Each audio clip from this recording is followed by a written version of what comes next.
अस्सलाम वालेकुम दोस्तों, उम्मीद करता हूँ आप खैरियत से होंगे। आज ये वीडियो बोर्ड पे नहीं बल्कि मैं इसी बुक पे बना रहा हूँ। मैंने कहता कि आपका भी टाइम कम से कम लगे और आप जल्दी से जल्दी कवर कर लें और चीज़ को अपना जो है लेक्चर समझ लें। तो आज हम स्टार्ट करेंगे सेकेंड ईयर का चैप्टर 1 रिस्पायरेशन से, बायोलॉजी का। इसमें सबसे पहला जो है चीज़ इसमें पढ़ेंगे 14.1 topic properties of respiratory surface, respiratory system of man. अब ये सारा मैं साथ लेकर चलूँगा, बीच बीच में से जो मेन पॉइंट्स हैं अंडरलाइन कराऊँगा। आप भी अपनी बुक खोल के, ये फेडरल बोर्ड की बुक है, आप भी सारे अपनी किताब खोल के सामने रखें, साथ साथ पढ़ते जाएं। मैं भी साथ साथ गो थ्रू करता जाता हूँ, आपके भी सारे सारे जितने कंसेप्ट हैं क्लियर होते जाएंगे। तो अभी हम इस वीडियो में इसका 14.1 और 14.2 पूरा कवर करेंगे रिस्पायरेशन का।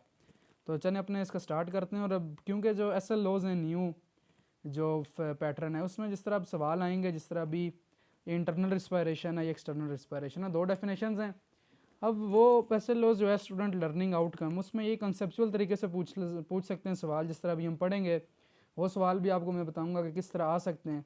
स्पेशली जो शुरू में होते हैं चैप्टर्स के सवाल सारे, ये भी हम कवर करेंगे, इसी से पूछते हैं। यही जो लर्निंग है हमारी, जो ये चीज़ हमने लर्न करनी है, इसी में से सवाल आ सकते हैं। और दूसरा इस तरह ये इंटरनल और एक्सटर्नल रिस्पायरेशन की डेफिनेशंस हैं। अब वो ये पूछ सकता है कि एक्सटर्नल और इंटरनल का रिलेशन क्या है, तो वो भी हम पढ़ेंगे। तो सबसे पहले जो टॉपिक में जो पहली डेफिनेशन है रिस्पायरेशन में, वो उसकी टाइप्स हैं दो, एक इंटरनल रिस्पायरेशन है और एक एक्सटर्नल। इंटरनल रिस्पायरेशन जो होती है इंटरनल होती है, अंदर होती है हमारे सेल लेवल पे, उसको हम सेलुलर लेवल पे कहते हैं। जो सेल्स के अंदर होती है, ये एक कैटाबॉलिक प्रोसेस है। कैटाबॉलिक प्रोसेस, कैटाबॉलिक यानी ब्रेक डाउन होगी ऑर्गेनिक कंपाउंड्स, जिस तरह कोई भी चीज़ हम जो खाते हैं वो ब्रेक डाउन होगी सेल्स के लेवल पे। तो जो एनर्जी रिलीज होगी उसको हम जो ब्रेक डाउन होगा ऑर्गेनिक मैटर का, उसको इंटरनल रिस्पायरेशन कहते हैं, जो सेल लेवल पे होती है, break down of organic matter.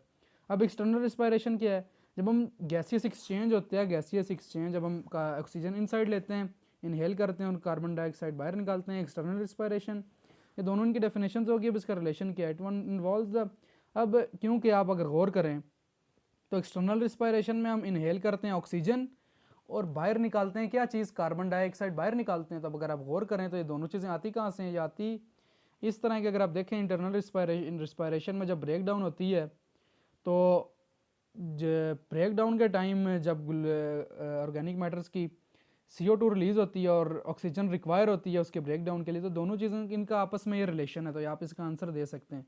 अब आगे चलते हैं प्रॉपर्टीज़ ऑफ रिस्पायरेटरी सरफेस।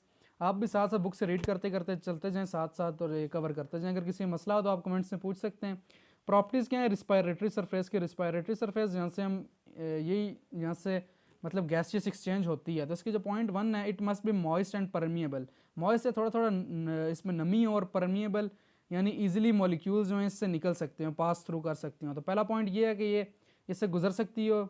दूसरा पॉइंट, ये मस्ट बी थिन, क्योंकि ये पतली होनी चाहिए जो सरफेस है ना रिस्पायरेटरी सरफेस, क्योंकि डिफ्यूजन ज़्यादा मुअसर तब होती है जब उसका जो एरिया है वो 1 मिलीमीटर और लेस हो। तो जितना कम होगी, थिन होगी, उतना अच्छा रिस्पायरेशन होगी। दो चीज़ें होगी, एक थिन होनी चाहिए, एक मॉइस्ट परमिएबल होनी चाहिए। नंबर थ्री जो है C, it should possess a large surface area. जो सरफेस एरिया है वो ज़्यादा होना चाहिए ताकि गैसियस एक्सचेंज भी ज़्यादा हो। 3 पॉइंट्स हो गए। Number 4, it should possess a good blood supply, उसका ब्लड सप्लाई भी अच्छा होना चाहिए। 4 point. Number 5, there should be a good ventilation mechanism, एक अच्छा मैकेनिज्म होना चाहिए एयर की क्रॉसिंग का।